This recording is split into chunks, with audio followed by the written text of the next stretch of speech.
The gunshot that shattered the evening calm sent Eleanor Finnegan stumbling backward through the saloon doors, her heart hammering against her ribs as rough hands grabbed at her shoulder. Her cream-colored dress, the finest thing she owned, tore with a sickening sound as she wrenched herself free from Marcus Crane's grip, the fabric ripping from collar to waist as she fell hard onto the dusty boardwalk of Greeley, Colorado.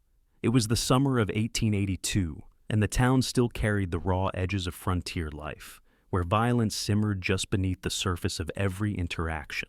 Eleanor scrambled to her feet, clutching the torn edges of her dress together with trembling fingers.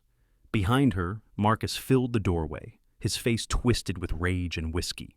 He was a cattle broker with more money than decency, a man who thought every woman in town could be bought or bullied. For 3 months, he had pursued Eleanor with an intensity that had turned from unwelcome courtship to outright harassment.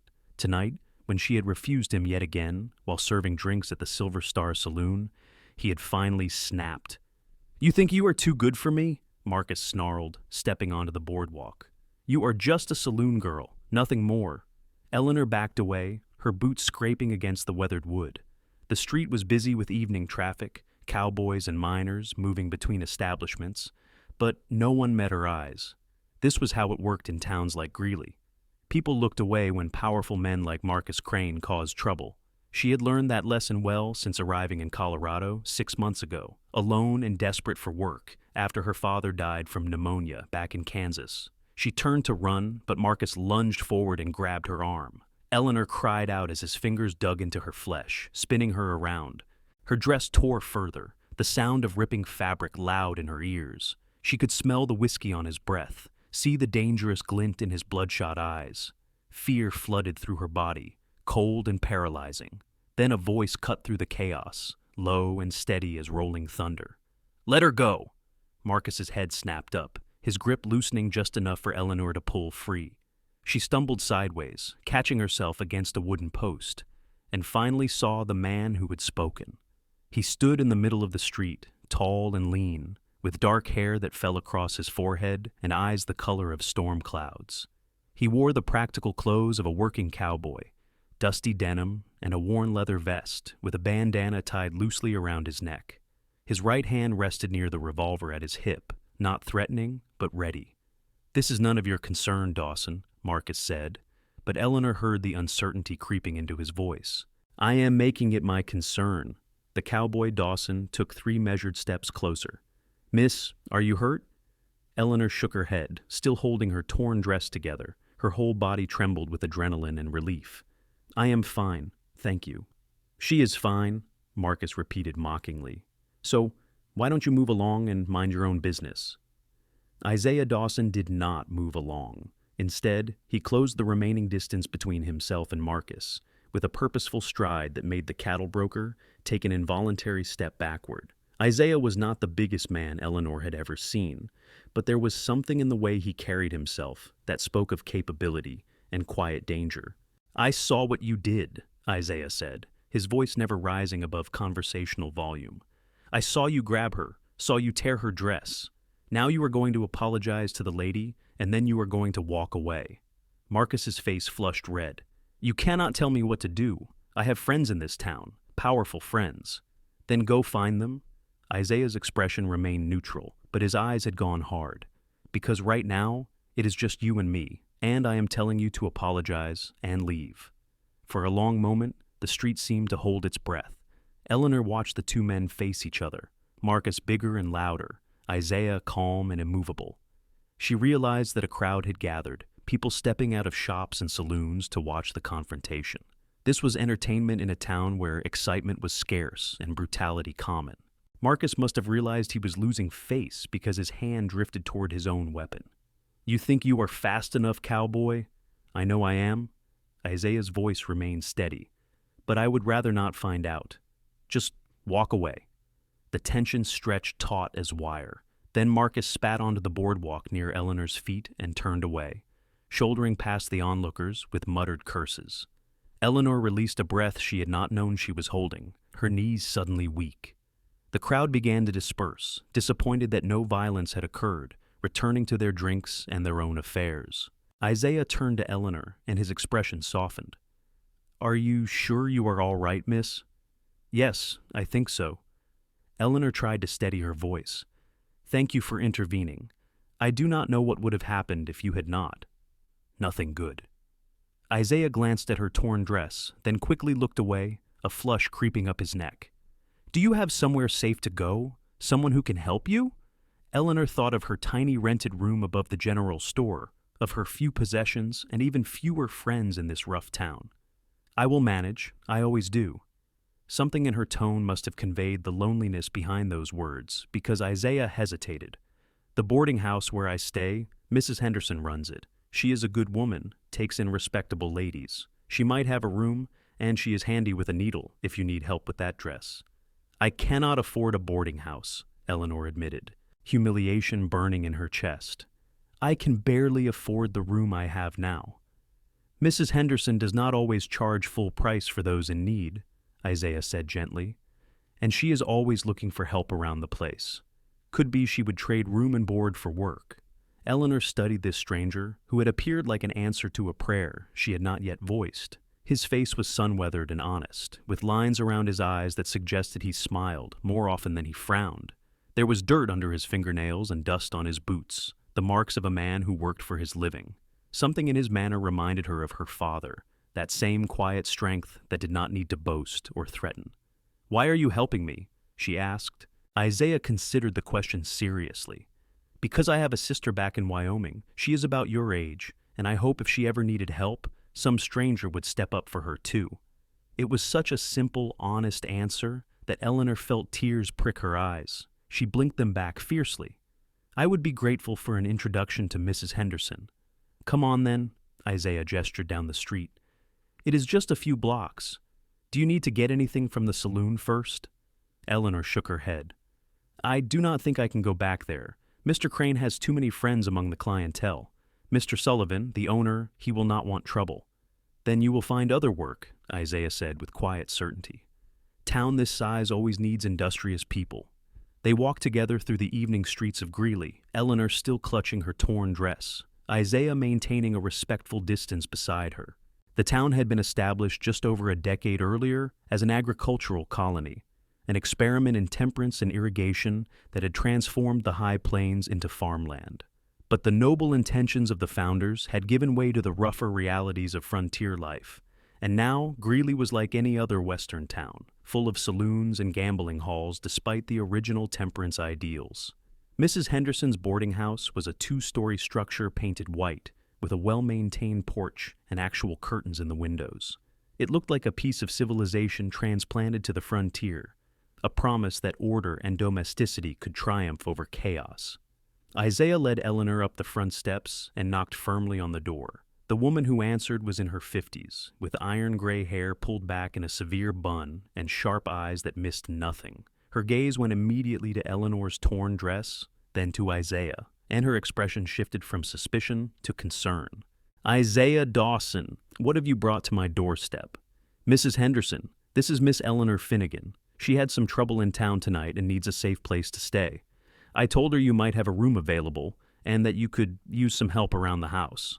Mrs. Henderson stepped aside without hesitation. "Come in, child. Come in right now before the whole neighborhood sees you like that." She ushered Eleanor inside, then looked back at Isaiah. "You did right bringing her here. Come in and tell me what happened." The interior of the boarding house was as neat and orderly as the exterior promised. The front parlor had doilies on every surface and a large Bible prominently displayed on the side table. Mrs. Henderson guided Eleanor to a settee and draped a shawl around her shoulders to cover the torn dress, then turned to Isaiah. "Now, what happened?" Isaiah explained the situation with Marcus Crane in concise, factual terms, leaving nothing out. "Mrs." Henderson's expression grew darker with each sentence.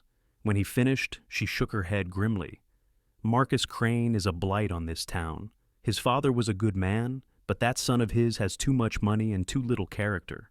This is not the first time I have heard stories about him bothering young women." She turned to Eleanor.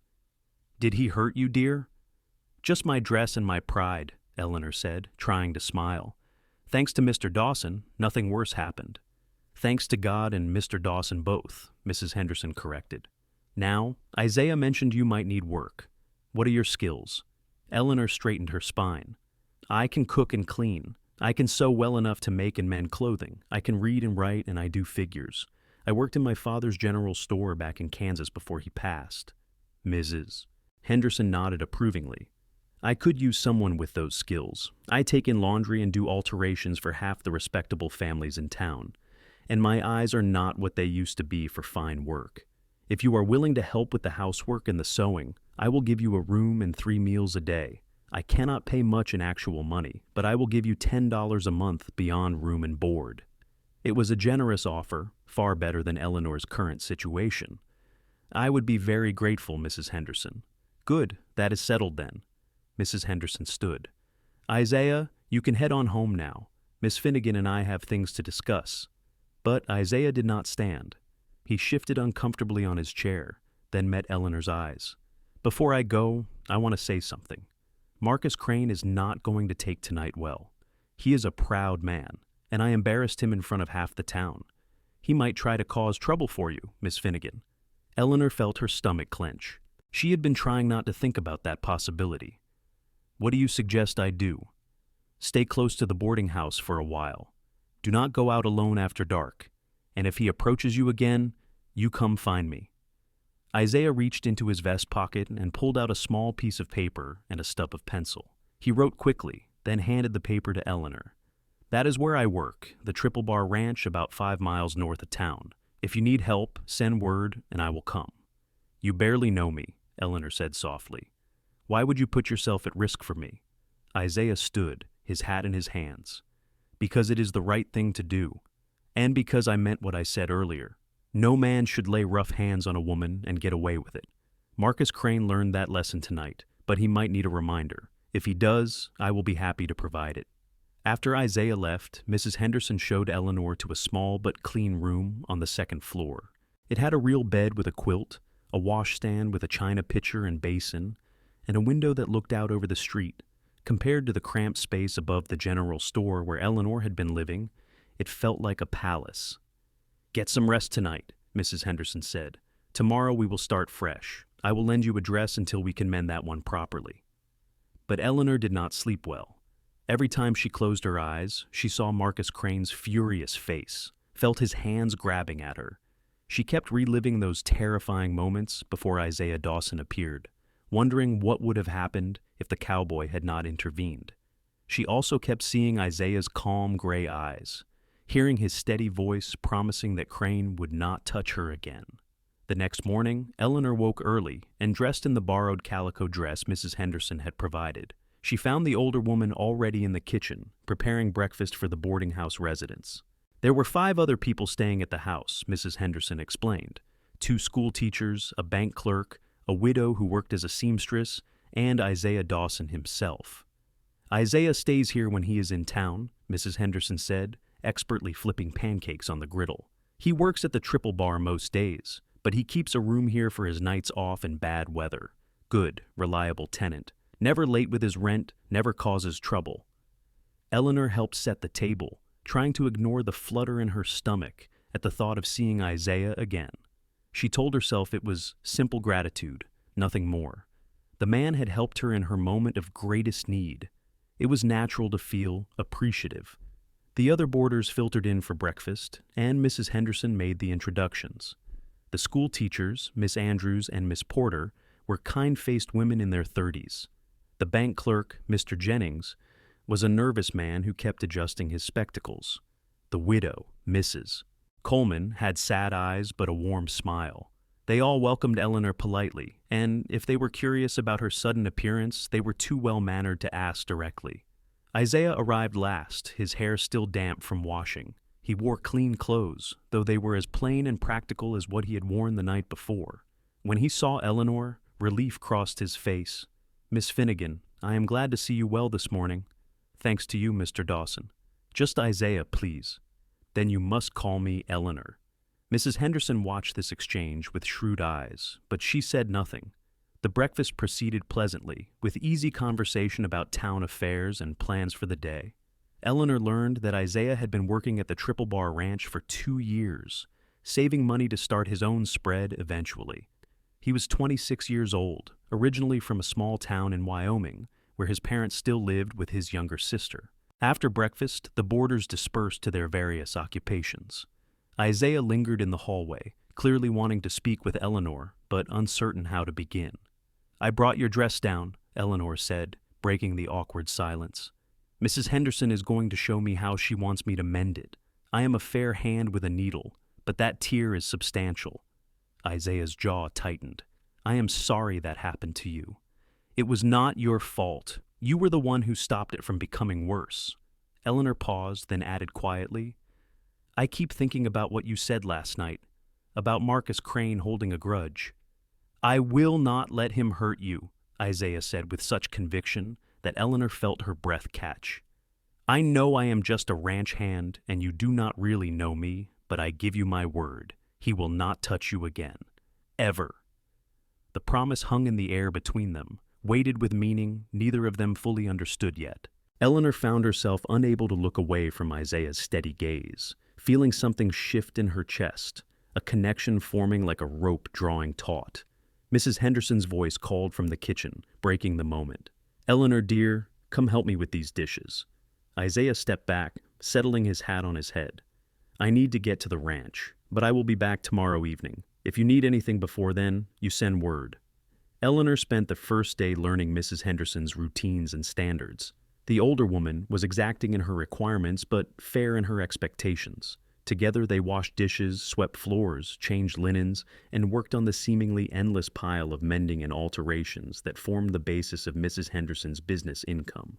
As they worked, Mrs. Henderson talked, and Eleanor listened. She learned about Greeley's founding by Nathan Meeker in 1870, about the irrigation ditches that made farming possible in this semi-arid land, about the gradual transformation of the temperance colony into a regular frontier town. She learned about Mrs. Henderson's late husband, a farmer who had died 5 years earlier from a heart condition, leaving his widow to fend for herself. She learned which families in town were respectable and which were best avoided, and she learned that Mrs. Henderson thought very highly of Isaiah Dawson. "That boy has more integrity in his little finger than most men have in their whole bodies," Mrs. Henderson said as she showed Eleanor how to invisibly mend a torn seam. "When he first came to Greeley, he had nothing but the clothes on his back and a good horse. Worked harder than any 2 men, never complained, never got into the drinking and gambling that ruins so many cowboys. He saves his money, goes to church most Sundays, and treats people with respect. His mother raised him right." "He seems like a good man," Eleanor agreed, focusing intently on her needlework. "He is a good man, one of the best I have known, and he is single, if you are wondering. Had a sweetheart back in Wyoming, but she married someone else while he was away working. Broke his heart, though he does not talk about it." Eleanor felt an unexpected pang at this information. That must have been difficult for him. It was, but Isaiah is the type who keeps going forward. He does not wallow in self-pity. Mrs. Henderson gave Eleanor a meaningful look. "He is also the type who helps people who need helping, without expecting anything in return. That is rare, child, very rare." That evening, as Eleanor prepared for bed, she carefully examined her torn dress. The rip was indeed severe, running from the right shoulder down across the bodice. It would require patient, skillful work to mend it, so the repair did not show. As she studied the damage, she found herself thinking not about the dress, but about the man who had promised to protect her. Isaiah Dawson was different from any man she had known. Her father had been gentle but passive, content to let the world happen around him. The men she had met in Greeley were either rough cowboys who saw women as conquests, or merchants who saw them as potential wives to bear children and keep house. But Isaiah had looked at her and seen simply a person who needed help. He had not asked for anything in return, had not made assumptions or demands. She wondered what it would be like to really know him, to understand what made him choose kindness in a world that often rewarded cruelty. The next day brought new routines as Eleanor settled into life at the boarding house. She rose early to help Mrs. Henderson prepare breakfast, spent the morning on housework, and devoted the afternoon to sewing. Mrs. Henderson's business was more substantial than Eleanor had realized. She took in work from the banker's wife, the doctor's family, and several of the more prosperous ranchers in the area. There were dresses to alter, shirts to mend, curtains to hem, and even a wedding dress to construct for a young woman getting married in August. Eleanor threw herself into the work with gratitude and determination. After months of serving drinks to drunk cowboys and dodging grabbing hands at the Silver Star Saloon, it felt wonderful to do respectable work in a safe environment. Mrs. Henderson praised her neat stitches and quick fingers, and the other boarders welcomed her warmly. But she could not stop thinking about Marcus Crane. Several times throughout the day, she found herself pausing in her work, listening for footsteps or angry voices, half expecting him to appear at the boarding house door. Mrs. Henderson noticed her nervousness. "Stop fretting, child. Marcus Crane knows better than to cause trouble at my establishment. I have known that boy since he was in short pants, and I have no qualms about taking a broom to him if he shows his face here uninvited." The image of the stern Mrs. Henderson chasing Marcus with a broom actually made Eleanor smile. "I know I am being silly. It is just hard to feel safe when I remember what happened." "That is not silly at all. That is wisdom. The world is not always safe for women, especially out here where law is sometimes more suggestion than reality. But you are safe now, and you have people watching out for you." That evening, Isaiah returned as promised. He came to dinner, clean and tired, with the satisfied exhaustion of a man who had done a good day's work. Eleanor watched him interact with the other boarders, noting how he listened more than he talked, how he offered to help Mrs. Henderson carry the heavy serving dishes, how he complimented Mrs. Coleman on the pie she had contributed to the meal. After dinner, as the others drifted to the parlor or their rooms, Isaiah approached Eleanor in the hallway. "How was your day?" "Good, better than I expected." Eleanor smiled. "Mrs. Henderson is a fine teacher, and the work is satisfying." "I am glad." Isaiah hesitated, then said, "I asked around at the ranch today, discreetly. Word is that Marcus Crane has been complaining about me to anyone who will listen, says I had no right to interfere, that you were his girl and I overstepped." Eleanor felt anger flash through her. "I am not his girl. I was never his girl. I rejected his advances repeatedly. I know that. Anyone with sense knows that. But Crane is spreading a different story, trying to save face." Isaiah's expression was troubled. "I wanted you to know, in case you hear rumors. Some people might believe his version of events." "Let them believe what they want," Eleanor said, with more confidence than she felt. "I know the truth, and so do you. And so does everyone who was on the street that night," Isaiah pointed out. "Crane cannot rewrite history when there were 24 witnesses, but he is a proud, angry man, and those types can be dangerous." Eleanor met his eyes directly. "Are you in danger because you helped me?" "No more than usual," Isaiah said with a slight smile. "I can handle Marcus Crane if it comes to that. I do not want you to have to handle anything because of me." "Eleanor." Isaiah said her name softly, and something in his tone made her pulse quicken. "I do not regret what I did. I would do it again without hesitation. You needed help, and I was there to provide it. That is not something to apologize for or feel guilty about." They stood in the hallway for a long moment, neither quite willing to end the conversation. Mrs. Henderson emerged from the kitchen, saw them, and cleared her throat meaningfully. "Isaiah, I believe Mrs. Coleman wanted to speak with you about her leaky window. Eleanor, dear, I need your help sorting thread in the sewing room."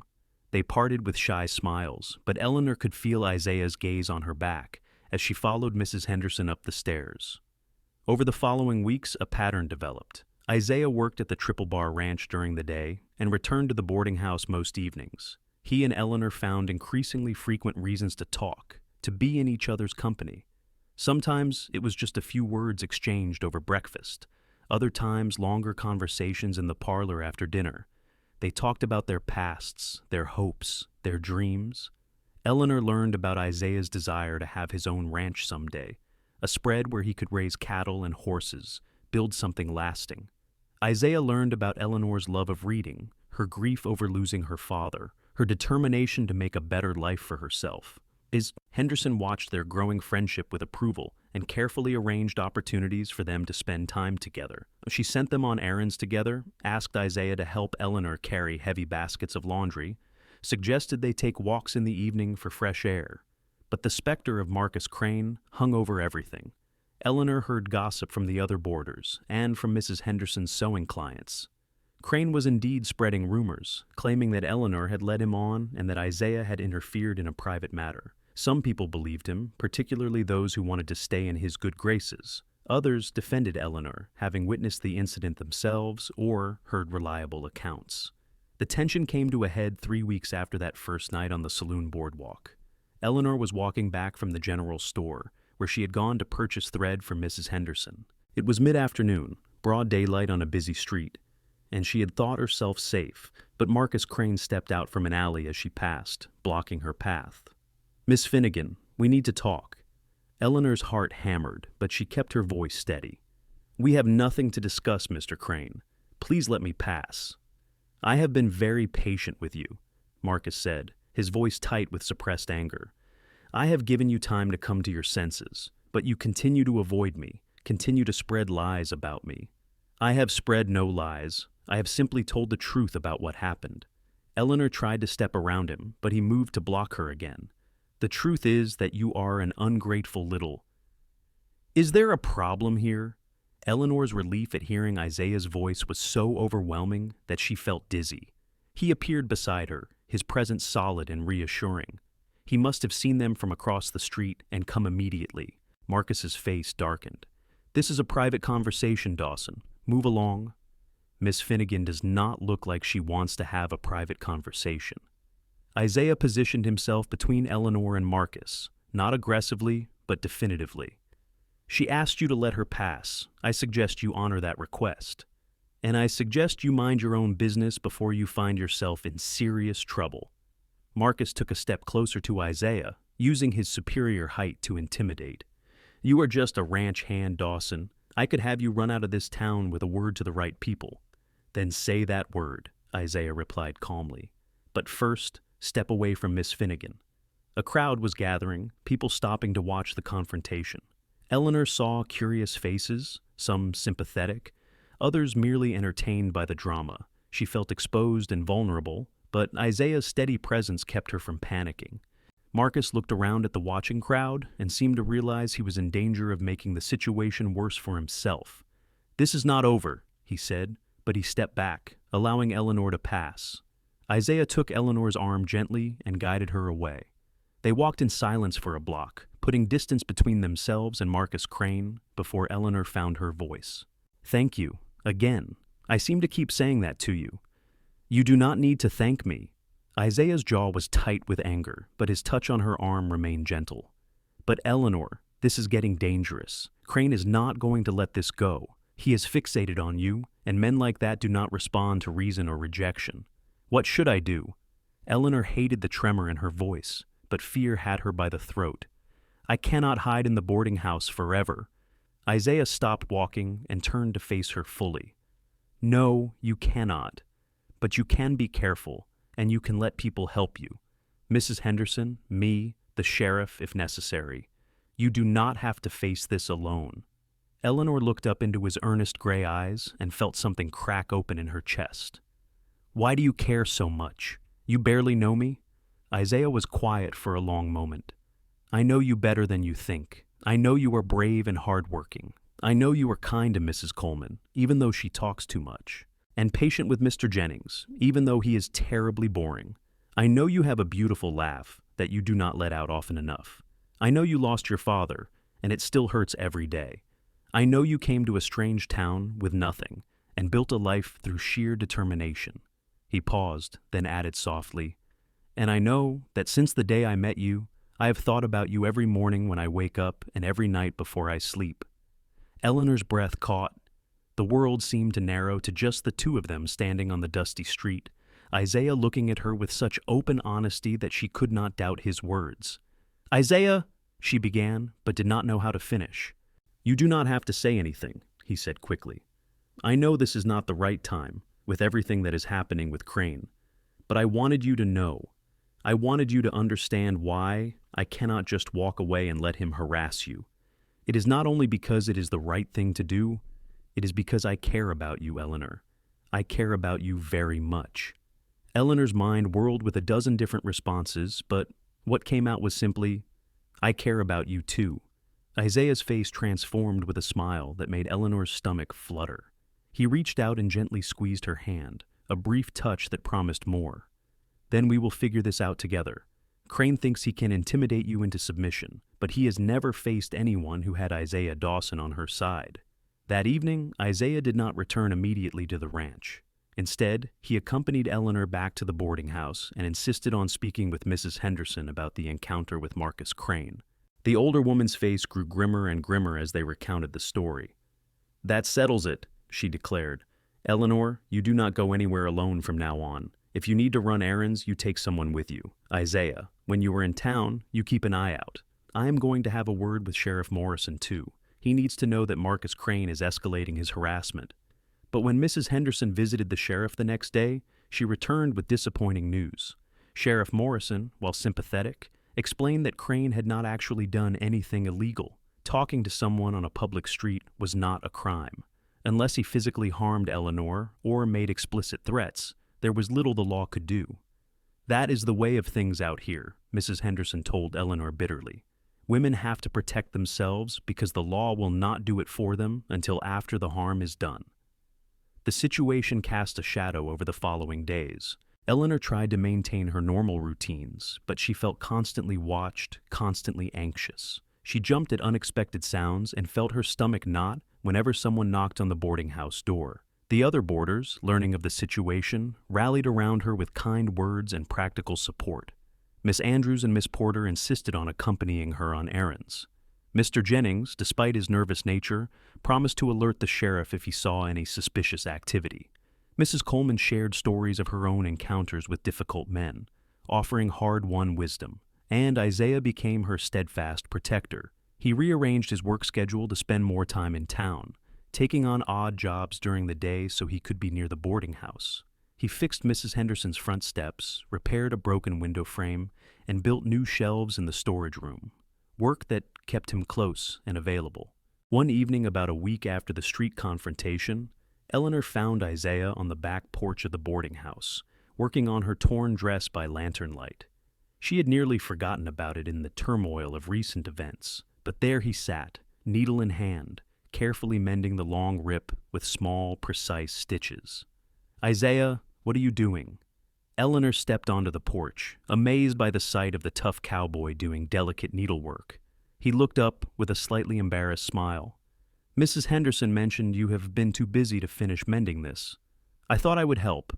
My mother taught me to sew when I was young, said every person should know how to mend their own clothes." Eleanor sat down beside him on the porch step, watching his work. His stitches were not as neat as hers would have been, but they were serviceable and showed care. "You are full of surprises." "I am a very boring man, actually," Isaiah said, eyes on his work. "I wake up, work hard, eat, sleep, repeat. Not much exciting about that." "I disagree. I think you are one of the most interesting people I have ever met." Eleanor touched his hand gently, stopping his stitching. "You are certainly the best." Isaiah set down the needle and dress, turning to face her properly. The lantern light flickered across his features, creating shadows and highlights. "Eleanor, I need to say something, and I want you to hear me out before you respond." "All right," Eleanor said, her heart beginning to race. "I know we have only known each other for a month. I know you have been through a terrible experience and you are still dealing with the aftermath. I know this is probably the worst possible timing." Isaiah took a deep breath. "But I have never felt about anyone the way I feel about you. You are in my thoughts constantly. When I'm at the ranch, I am thinking about getting back to town so I can see you. When I am with you, I do not want to leave. You make me laugh. You make me want to be a better man. You make me believe that I could actually achieve the dreams I have been carrying around for years." Eleanor felt tears gathering in her eyes, but they were not sad tears. Isaiah continued, his voice rough with emotion. "I am not a rich man. I do not have much to offer except hard work and honest intentions. But I swear to you, Eleanor Finnegan, if you give me the chance, I will spend the rest of my life making you happy. I will protect you from men like Marcus Crane. I will build you a home, a real home where you feel safe and valued. I will be faithful and true. I will love you with everything I have." "Isaiah," Eleanor whispered, her voice breaking. "I am asking if you would consider courting me," Isaiah finished. "Officially, properly. I want to do this right. I want to honor you the way you deserve to be honored." Eleanor thought about the past month, about every conversation and every small kindness, about the way Isaiah made her feel seen and protected and cherished. She thought about his steady gray eyes and his quiet strength, about the way he had appeared like a guardian angel when she needed saving most, about his patient mending of her torn dress, even though it was traditionally woman's work. She thought about how her heart had begun to recognize his footsteps before her mind registered the sound, how she found excuses to be where he was, how the boarding house felt less like home than wherever Isaiah happened to be standing. "Yes," she said simply. "Yes, I will court you, Isaiah Dawson." Isaiah's face blazed with joy. He reached for her hand, holding it carefully as though it were something precious. "You have made me the happiest man in Colorado." "I think you have made me the happiest woman," Eleanor replied, smiling through her tears. They sat together on the porch in the warm summer night, holding hands and talking softly. Isaiah finished mending Eleanor's dress with her sitting beside him, occasionally offering advice on difficult sections. When he finally tied off the last stitch and bit the thread, he held up the dress for inspection. "It is not perfect," he admitted. "You can still see where the tear was if you look closely." "I do not mind," Eleanor said, taking the dress and examining his work. The stitches were a bit larger than hers would have been, a bit more visible, but they were strong and careful. It shows that it was mended with care. Isaiah stood and helped Eleanor to her feet. They faced each other in the lantern light, close enough that Eleanor could see the pulse beating in his throat, could smell the soap he had used to wash. Isaiah raised his hand slowly and gently touched her cheek, giving her time to pull away if she wished. When she did not, he leaned down and kissed her softly, sweetly, a kiss full of promise and restrained passion. When they parted, both were smiling. "I should let you go inside," Isaiah said reluctantly. "Mrs. Henderson will have my hide if she thinks I'm keeping you out here improperly late." "Mrs. Henderson has been conspiring to throw us together since the day I arrived," Eleanor laughed. "I think she will forgive us." But they separated anyway, both too conscious of propriety and reputation to push boundaries. Eleanor went to bed that night with her mended dress draped carefully over a chair, and her heart fuller than it had been in years. For the first time since her father died, she felt like she had found not just safety, but genuine hope for the future. The next morning, she and Isaiah announced their courtship to Mrs. Henderson, who pretended to be surprised, despite having obviously known it was coming. The other boarders congratulated them, with Mrs. Coleman getting quite teary-eyed over the romance of it all. Even shy Mr. Jennings offered his best wishes. "You picked a good man," Miss Andrews told Eleanor later that day. "Isaiah Dawson is quality through and through." But news of the courtship traveled fast in a town the size of Greeley, and not everyone was pleased by it. 3 days after Isaiah and Eleanor made their relationship official, Marcus Crane showed up at the boarding house. Mrs. Henderson answered the door, and her frigid tone carried clearly through the house. "Mr. Crane, you are not welcome here." "I need to speak with Miss Finnegan," Marcus demanded. Eleanor, working in the sewing room with Mrs. Coleman, heard his voice and felt ice water run through her veins. "Miss Finnegan does not wish to speak with you. Please leave my property." "Not until I have my say." There was a commotion, raised voices, and then the sharp crack of wood striking something solid. Eleanor rushed to the hallway to find Mrs. Henderson standing in the doorway with a heavy walking stick in her hands, and Marcus Crane backing down the porch steps with a hand pressed to his shoulder. "I told you that you were not welcome," Mrs. Henderson said coldly. "The next time you set foot on my property without invitation, I will have the sheriff arrest you for trespassing. Now get out of here before I set my dog on you." Mrs. Henderson did not actually own a dog, but the threat sounded convincing. Marcus retreated, but the look he shot toward the house was pure venom. When Isaiah heard about the incident that evening, his face went white with rage. "He came here? To the boarding house?" "Mrs. Henderson handled it beautifully," Eleanor assured him, though her own hands still trembled from the confrontation. "She quite literally drove him off with a stick." "This cannot continue," Isaiah said, his jaw clenched. "Crane is escalating. First the street, now coming to your home. What will he do next?" Mrs. Henderson, standing nearby, said grimly, "I have sent word to the sheriff again.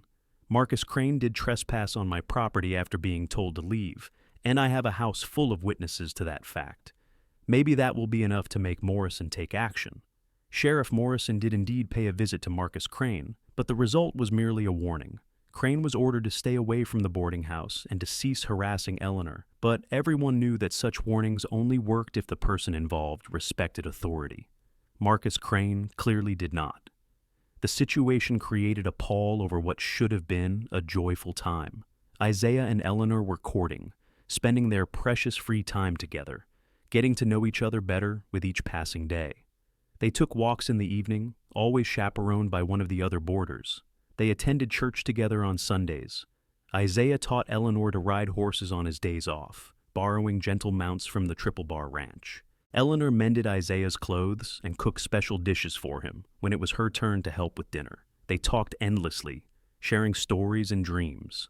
Isaiah described his vision for the ranch he would own someday, painting pictures with words of a sturdy house with glass windows, a barn full of good horses, cattle grazing on rich grassland, and children running through it all with laughter. Eleanor shared her memories of better times with her father, her love of books and learning, her secret dream of maybe teaching school someday if the opportunity arose. With each conversation, each shared moment, they fell deeper in love. It was not the wild, impulsive passion of dime novels, but something stronger and more enduring. It was built on mutual respect and genuine affection, on shared values and compatible dreams. Isaiah made Eleanor laugh with dry observations about ranch life. Eleanor made Isaiah think with her questions about politics and philosophy. They complemented each other, two puzzle pieces fitting together naturally. But always, Marcus Crane lurked in the background like a thundercloud on the horizon. Eleanor saw him occasionally on the street, though he kept his distance when others were present. She heard rumors that he was still spreading lies about her, claiming she was a scheming woman who had trapped poor innocent Isaiah Dawson. She felt his anger like a physical presence, knew that his pride would not allow him to simply accept defeat and move on. 2 months after that first night on the saloon boardwalk, the situation finally came to a head. Isaiah had taken Eleanor on a picnic by the Cache La Poudre River, carefully chaperoned by Miss Andrews and Miss Porter. It was a beautiful late summer afternoon, warm but not oppressively hot, with a breeze carrying the scent of grass and water.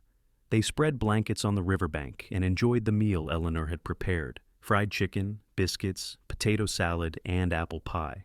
The school teachers, tactful as always, wandered off to examine some interesting wildflowers, giving Isaiah and Eleanor a semblance of privacy while still maintaining propriety.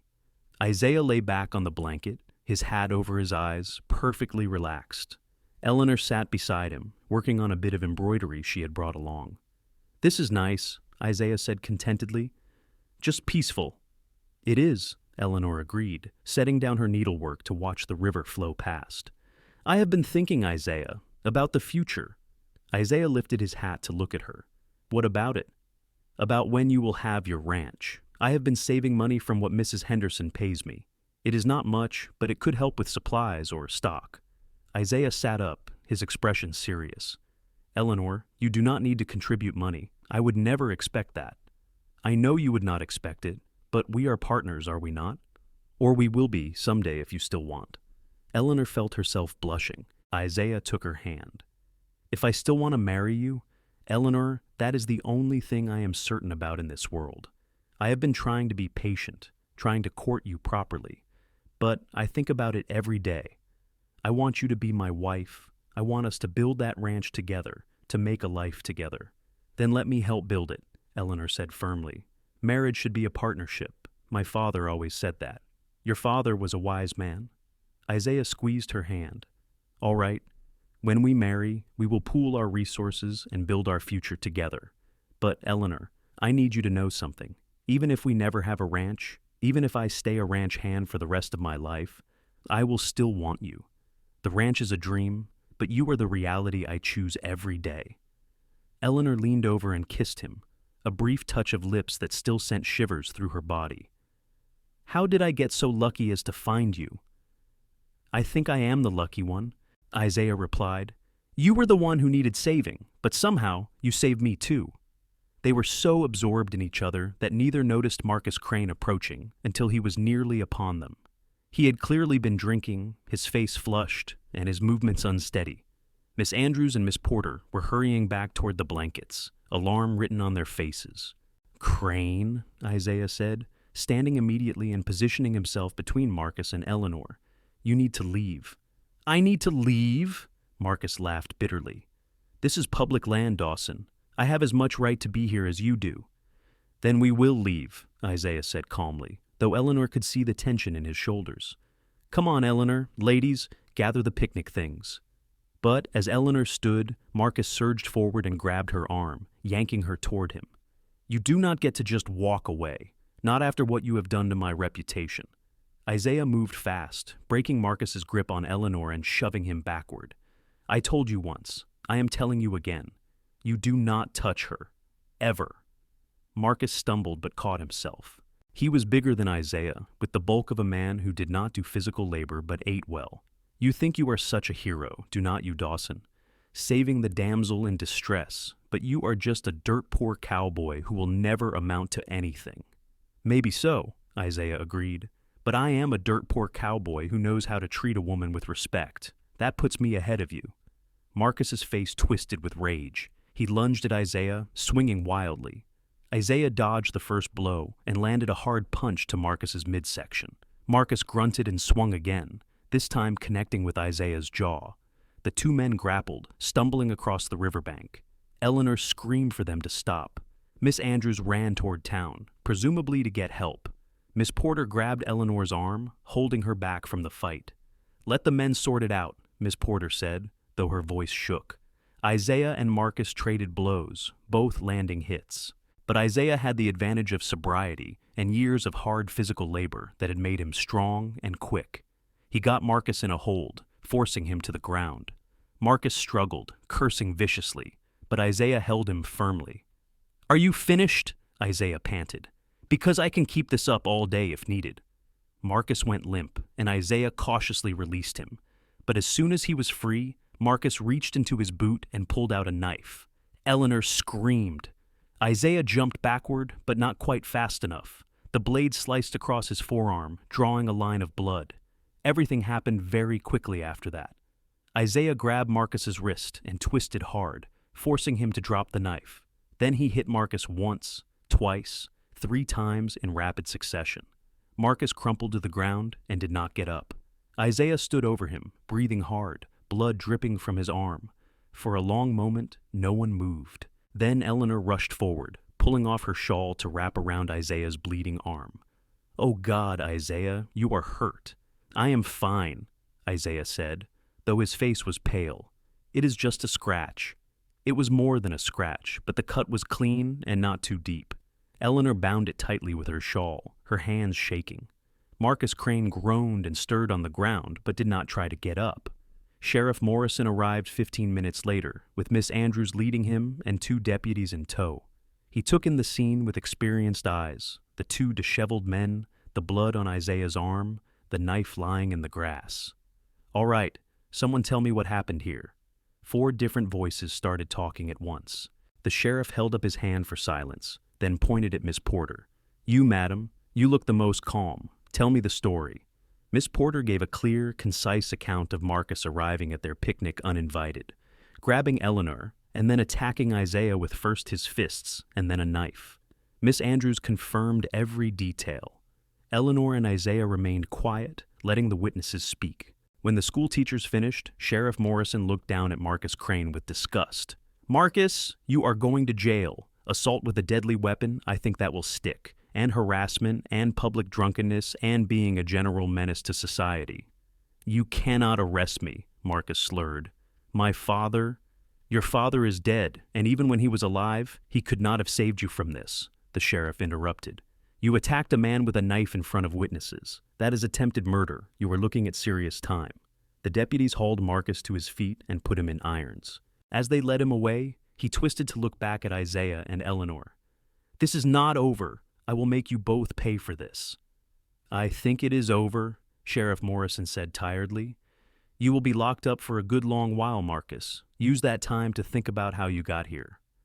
After Marcus was taken away, the sheriff insisted that Isaiah come into town to have his arm properly examined and bandaged by the doctor. Eleanor went with him, refusing to be separated even though several people offered to escort her back to the boarding house. Dr. Phillips cleaned and stitched the wound, proclaiming that Isaiah was lucky it had not been deeper. Couple inches to the right, and he would have hit the major artery. You would have bled out before help arrived. Eleanor felt sick at the thought. She held Isaiah's other hand while the doctor worked, feeling him flinch at the needle but never making a sound. When they finally returned to the boarding house, it was evening. Mrs. Henderson met them at the door, already having heard the news from Miss Andrews. She took one look at Isaiah's bandaged arm and Eleanor's pale face and ushered them both inside. Come on, the two of you need food and rest. And Isaiah, you are not going back to the ranch tonight. You will stay here where we can keep an eye on that arm. That evening, as Eleanor helped Isaiah settle into his room at the boarding house, he said quietly, I meant what I said down by the river. He will never touch you again. Ever. He is going to jail, Eleanor. You are safe now? Eleanor sat on the edge of his bed, proper distance be damned, and took his hand. You were right from the very beginning. That first night when you intervened, you said he would never touch me again. And you made sure of it. You protected me, Isaiah. You kept your promise. I will always keep my promises to you, Isaiah said, his gray eyes intense. Always. That night, despite propriety and Mrs. Henderson's strict rules, Eleanor stayed in Isaiah's room until he fell asleep. She sat in the chair by his bed, holding his uninjured hand, watching him breathe steadily. She thought about everything that had happened since that night 2 months ago, when her dress had been torn and her life had been in chaos. She thought about how this man had appeared exactly when she needed him most, and had never wavered in his support. She thought about love, and how it was not always the grand dramatic thing depicted in novels. Sometimes it was quiet and steady, built over time through small kindnesses and consistent care. Sometimes it was a cowboy mending a dress by lantern light, or walking beside you on busy streets, or positioning himself between you and danger without hesitation. And she thought about the future, about the ranch Isaiah wanted to build, and the life they would share together. The trial of Marcus Crane was held 3 weeks later. It was a quick affair, given the overwhelming evidence and multiple witnesses.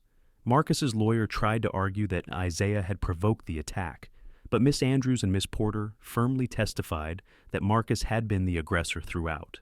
The knife wound on Isaiah's arm was proof enough of Marcus's intent.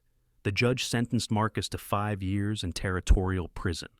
As the sentence was pronounced, Marcus turned to glare at Eleanor and Isaiah where they sat in the courtroom, but his threats now felt hollow. He was a bully who had finally faced consequences, and everyone in the courtroom knew it.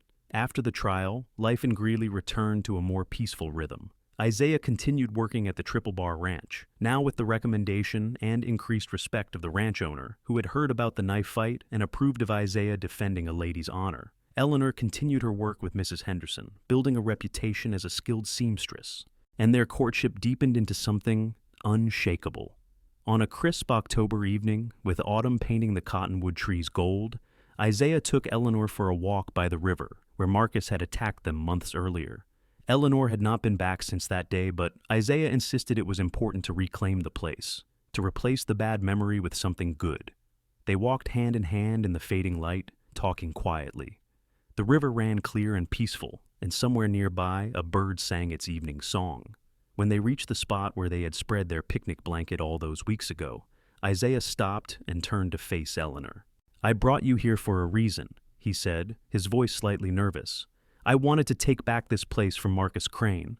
I did not want his violence to be the last memory associated with it. I understand, Eleanor said softly, and I think it is working. Being here with you makes it feel different. Isaiah reached into his vest pocket and pulled out a small box. Eleanor's breath caught. He opened it to reveal a simple gold ring with a small but perfect sapphire. Eleanor Finnegan, I love you. I have loved you since that first night when you stood there in your torn dress, brave and scared and beautiful. I have loved you more with every day that passes. I want to spend my life with you. I want to build our ranch together, raise our children together, grow old together. Isaiah's voice grew thick with emotion. Will you marry me? Eleanor felt tears streaming down her face, but she was smiling. Yes, Isaiah, I will marry you. Isaiah slipped the ring onto her finger with trembling hands, then pulled her into his arms and kissed her deeply. The sun set over the Colorado plains, painting the sky in shades of orange and pink and purple, and Eleanor Finnegan knew she had finally found home. They married in November on a day when the weather cooperated with blue skies and mild temperatures. The ceremony was held in the small church in Greeley, with Mrs. Henderson crying happy tears in the front pew and half the town in attendance. Eleanor wore a new dress she had sewn herself, pale blue with delicate embroidery at the collar and cuffs. Isaiah wore his best suit, borrowed from the ranch owner, and looked so handsome that Eleanor's heart skipped when she saw him waiting at the altar. Miss Andrews and Miss Porter stood up with Eleanor. The ranch foreman stood up with Isaiah. Mrs. Coleman played the piano, and even Mr. Jennings managed to read a Bible passage without his usual nervousness. It was a simple ceremony, nothing fancy, but it was full of love and joy and the support of the community they had built. After the ceremony, Mrs. Henderson hosted a reception at the boarding house. There was food and music and dancing. Isaiah proved to be surprisingly graceful on the dance floor, spinning Eleanor around the parlor while the guests clapped and cheered. Sheriff Morrison attended and took the opportunity to tell everyone within earshot that Isaiah Dawson was exactly the type of man they needed more of in Colorado. As the evening wound down and guests began to depart, Mrs. Henderson pulled Eleanor aside. "You have become like a daughter to me these past months," she said, her eyes bright with tears. "I could not be happier for you and Isaiah. You have both earned this joy." "I would not be here without you," Eleanor replied, embracing the older woman. "You gave me shelter when I needed it most. You gave me work and friendship and a home. I will never forget that." "You and Isaiah will always have a place at my table," Mrs. Henderson promised. "Now, go on with your husband. You have a life to start building." Isaiah had rented a small house on the edge of town for them to live in, while he continued working at the Triple Bar and saving money for their ranch. It was not much, just 3 rooms and a lean-to kitchen, but Eleanor loved it on sight. It was theirs, a place where they could build their life together without landlords or rules. That first night as husband and wife, they lay together in the darkness of their bedroom, talking softly about the future. Isaiah traced patterns on Eleanor's shoulder with his fingertips, his touch gentle and reverent. "I promise you that ranch," he said. "It might take a few more years of saving, but I will give you that home I described." "You have already given me a home," Eleanor replied. "Home is not a place, Isaiah. It is wherever you are." They settled into married life with joy and purpose. Eleanor continued her sewing work, now taking in jobs at their own house. Isaiah worked hard at the Triple Bar, earning praise from the owner and slowly accumulating savings. They were not wealthy, but they had enough. They had each other, and they had hope. Winter came to Colorado with snow and cold winds. Isaiah taught Eleanor how to bank a fire to last through the night, how to conserve supplies when trips to town were difficult. Eleanor taught Isaiah more complex sewing techniques and discovered he had a hidden talent for baking bread. They read books together by lamplight, played cards on quiet evenings, and made plans for the spring. In January, Isaiah received unexpected news. The owner of the Triple Bar Ranch, an elderly man named Mr. Carmichael, wanted to see him privately. Isaiah went to the meeting with curiosity and slight concern, wondering if perhaps his work had been found wanting. Instead, Mr. Carmichael made an offer that changed everything. "I am getting old, Isaiah," Mr. Carmichael said bluntly. "My children are back east and have no interest in ranching. I have been watching you these past 3 years, and I see a man who works honestly and treats the stock well. I want to sell you a section of my land, 200 acres on the north portion, good grass and water. I will sell it to you for a fair price, and I will give you favorable terms on paying it off." Isaiah could barely believe what he was hearing. "Sir, I do not have enough saved yet for a down payment on that much land. I know what you have saved, roughly anyway, and I know you will need to keep some of that for stock and supplies." Mr. Carmichael leaned forward. "I am proposing this. You give me what you can now as a down payment.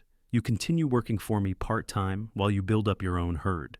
You pay me the rest over the next 10 years, and if I die before the debt is paid, the rest is forgiven in my will." It was an extraordinarily generous offer, the kind that could make or break a man's future. Isaiah felt overwhelmed by the trust Mr. Carmichael was placing in him. "Why would you do this for me, sir?" "Because I like you, Isaiah, because I see potential in you, and because at the end of my life, I want to know that this land I have loved will be in the hands of someone who will care for it properly." Mr. Carmichael smiled. "Also, your wife mended my best shirt last month and did such fine work that my daughter thought it was new when I visited her. Any man smart enough to marry a woman like that is smart enough to run a successful ranch." Isaiah rode home in a daze and burst into the house, calling for Eleanor. When she appeared from the kitchen, alarmed by his tone, he swept her up and spun her around. "We have our ranch! Eleanor, we have our ranch!" He explained Mr. Carmichael's offer while Eleanor listened with wide eyes. When he finished, she threw her arms around his neck and kissed him soundly. "I cannot believe it. I thought it would be years yet." "It still will be years of hard work," Isaiah cautioned. "We will be paying off this land for a decade, and we will need to work ourselves nearly to death to build it up. But Eleanor, it is ours. We will have our own place." They spent that evening making plans, figuring budgets, dreaming aloud about the house they would build and the cattle they would raise. It was the first of many such evenings, planning and working together toward their shared goal. Spring brought new beginnings. Isaiah and Eleanor moved to their land, living initially in a tent and then in a rough cabin that Isaiah built with help from friends. It was hard work, harder than anything Eleanor had ever done. She learned to cook over an open fire, to manage chickens and a milk cow, to plant a garden in the stubborn Colorado soil. Isaiah worked from before dawn until after dusk, building fences, breaking horses, tending their small but growing herd of cattle. But they were happy, exhausted and dirty, and often frustrated, but happy. They fell into bed each night too tired to do more than exchange a few words before sleep claimed them, but those words were always loving. They supported each other through setbacks and celebrated small victories. When a late frost killed half of Eleanor's garden, Isaiah held her while she cried, then helped her replant. When a fence broke and scattered their cattle, Eleanor rode out with Isaiah to round them up, never complaining about the hours in the saddle. Mrs. Henderson visited regularly, bringing supplies and gossip from town. She marveled at how the young couple had transformed raw land into a working ranch. "You have built something real here," she told them, "something lasting." In their second year on the ranch, Eleanor discovered she was pregnant. Isaiah's joy was so profound that he literally wept when she told him. He became even more protective, insisting she take on less physical work, worrying constantly about her health. "I am pregnant, not fragile," Eleanor laughed when he tried to prevent her from lifting a bucket of water. "Women have been doing this for thousands of years." "Yes, but those women were not carrying my child," Isaiah retorted. "Humor me, Eleanor. Let me take care of you." Their son was born on a cold December morning in 1884, with Mrs. Henderson acting as midwife. The birth was long and difficult, but when Isaiah heard his son's first cry, he knew every prayer he had ever uttered had been answered. They named the boy Thomas, after Eleanor's father. Holding his newborn son, Isaiah felt overwhelmed by love and responsibility. This tiny person was depending on him and Eleanor to provide food, shelter, safety, and guidance. It was terrifying and exhilarating in equal measure. "We made a person," he whispered to Eleanor as she rested afterward, Thomas sleeping in her arms. "How is that possible?" "Life is full of miracles," Eleanor replied, exhausted but radiant. "And you are one of mine, Isaiah Dawson." Thomas thrived, growing into a sturdy toddler with his father's gray eyes and his mother's determined chin.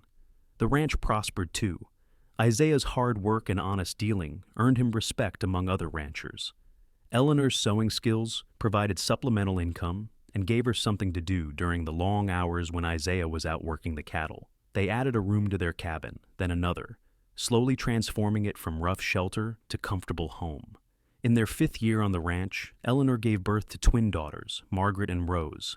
Isaiah had to sit down when Mrs. Henderson announced it was twins, overcome by the realization that his family had suddenly doubled in size. But he adapted quickly, becoming a doting father who could soothe a crying baby while discussing cattle prices and change a diaper while planning fence repairs. The years passed in the way years do when you are busy and content. Thomas learned to ride almost before he could walk properly. The twins developed distinct personalities, Margaret serious and studious, Rose wild and adventurous. The ranch grew from 200 acres to 400 when a neighbor decided to sell, and Isaiah had saved enough to buy the adjoining property. The cabin became a proper house with real windows and a porch where Eleanor could sit and watch the sunset. They were not wealthy. Ranch life was always uncertain, dependent on weather and markets and luck. But they had enough. More importantly, they had each other and the family they had built together. On their 10th wedding anniversary, Isaiah woke Eleanor before dawn. "Come with me," he said mysteriously. "I have something to show you." Eleanor dressed quickly and followed him outside, where 2 horses stood saddled and waiting. They rode out across their land as the sun rose, painting the sky in brilliant colors. Isaiah led her to the highest point on their property, a small hill that overlooked the entire ranch. "Do you remember when we first married? I promised you a ranch?" Isaiah asked, dismounting and helping Eleanor down. "I remember," Eleanor said, smiling, "and you kept that promise." "Look at it, Eleanor. Really look." Isaiah gestured at the vista before them. "That is our house, the one I built with my own hands. Those are our barns and corrals. Those cattle grazing in the valley, they are ours. That garden and those fruit trees, they are yours. Our children are sleeping safely in their beds. We did this. Together." Eleanor leaned against her husband, his arm around her shoulders, and looked at the world they had created. She thought about the terrified girl she had been 10 years ago, standing on a saloon boardwalk with her dress torn, wondering how she would survive. She thought about the cowboy who had stepped forward when no one else would, who had mended her dress and her heart, who had promised her safety and love and a future.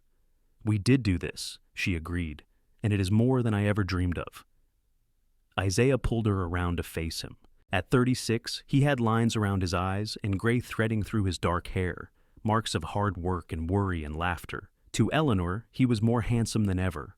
"I love you, Eleanor Dawson. I have loved you for 10 years, and I will love you for 100 more if God grants us that time. You are the best decision I ever made."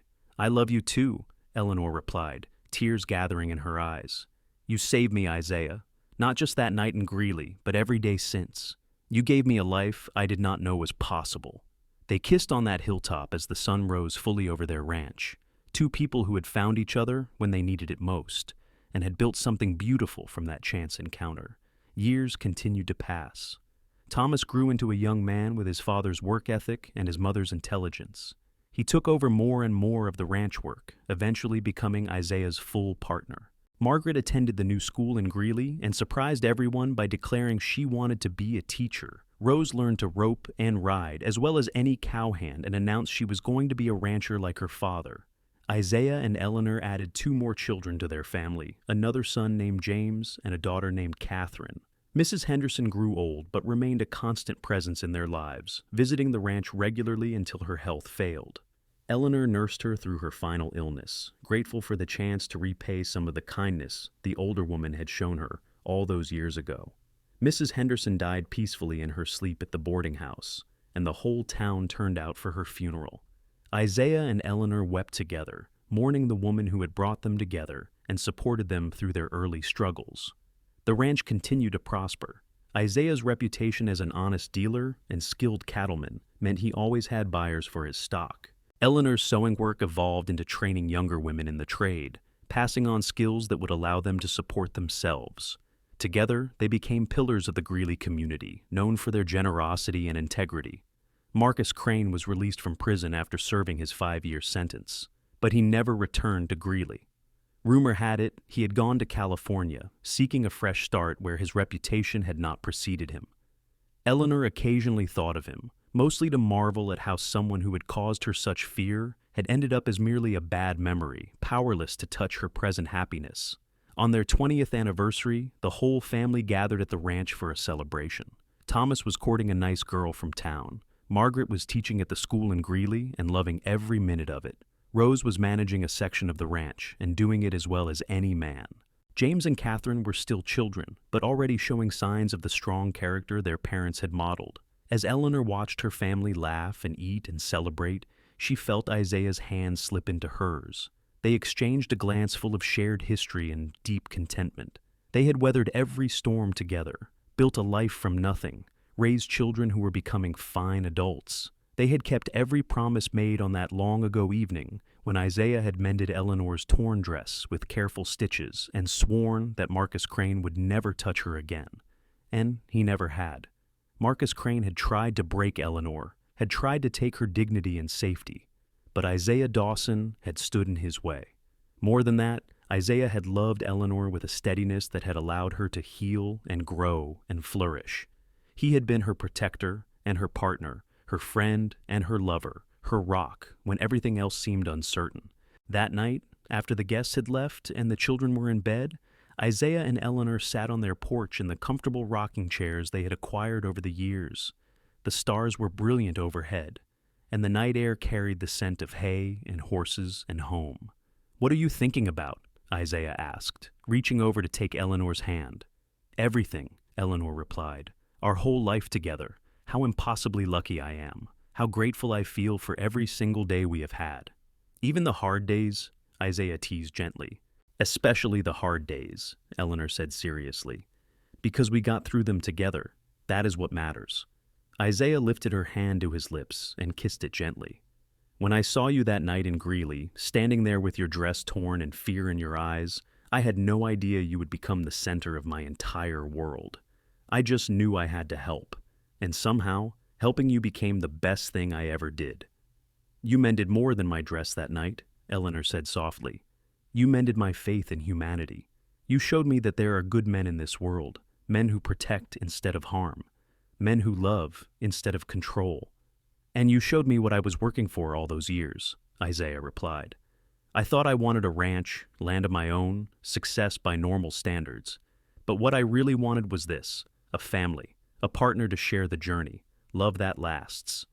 They sat in comfortable silence, holding hands, watching the stars wheel overhead. Somewhere in the house, one of the children coughed softly in their sleep. Out in the barn, a horse whinnied. The familiar sounds of their life surrounded them, a symphony of everything they had built. Eleanor thought about the girl she had been, frightened and alone in a rough frontier town. She thought about the moment when Isaiah Dawson had stepped forward and changed the course of her life with simple decency and courage. She thought about the years of work and love that had followed, about children raised and dreams achieved, and a partnership that had only grown stronger with time. "He never touched me again," she said suddenly. "Not just Marcus Crane, but the fear he represented. You kept that promise, Isaiah. You made me feel safe, and in that safety, I found the courage to build this life with you." Isaiah turned to look at her, his weathered face full of the love that had sustained them through 2 decades of marriage. "I would make that promise again every single day if you needed me to. You and our children, you are everything. This ranch, all the rest of it, is just details. You are the life I built, Eleanor, the only one that matters." They kissed softly, a gentle affirmation of love that had endured and would continue to endure. When they finally went inside to bed, they walked hand in hand through the house they had built, past the rooms where their children slept, into the bedroom where they had shared joys and sorrows, triumphs and failures, every intimate moment of their marriage. As Eleanor fell asleep in her husband's arms, she thought one final time about that torn dress, about the careful stitches Isaiah had used to mend it, about how those stitches had become a metaphor for their entire life together. They had taken something broken and made it whole. They had taken fear and transformed it into love. They had taken nothing and built everything. And it was enough. More than enough. It was perfect. The years that followed were full and rich. Isaiah and Eleanor grew old together, watching their children marry and have children of their own. The ranch passed to Thomas, who ran it with the same integrity his father had modeled. Margaret became principal of the school in Greeley, educating generations of children. Rose married a rancher from the next county over and ran their spread with capable hands. James became a veterinarian, and Catherine married a lawyer and moved to Denver, but visited often. Isaiah and Eleanor became grandparents many times over, their house always full of visiting children, eager to hear stories of the old days. They told edited versions of how they met, leaving out the worst of Marcus Crane's harassment, but emphasizing the importance of standing up for those who need help. They talked about hard work and perseverance, about love and partnership, about building something lasting. On their 40th anniversary, too old now to ride horses or work cattle, they sat together on the same porch where they had spent countless evenings. Isaiah's hands were gnarled with arthritis, but they still held Eleanor's with gentle strength. Eleanor's hair was pure white now, her face lined with the marks of a life well lived. They were old, but they were together, and that had always been the most important thing. 40 years, Isaiah mused. How did that happen so quickly?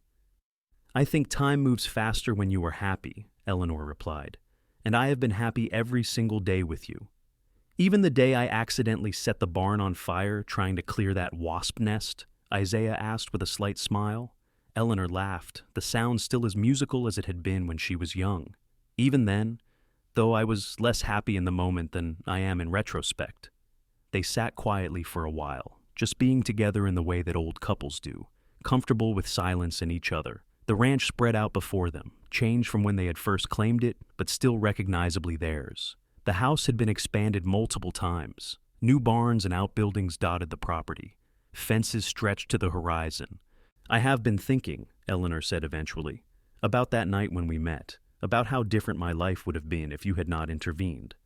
I try not to think about that, Isaiah admitted. It makes me too angry at what could have happened.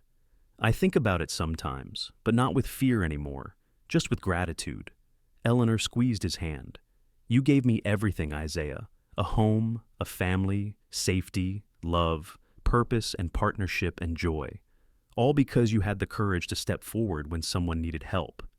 You gave me everything too, Isaiah said firmly. I was just drifting before I met you, working towards some vague idea of success. You gave me a reason for all that work. You made me better than I was. We made each other better, Eleanor corrected. That is what love does when it is real and true. It lifts both people up.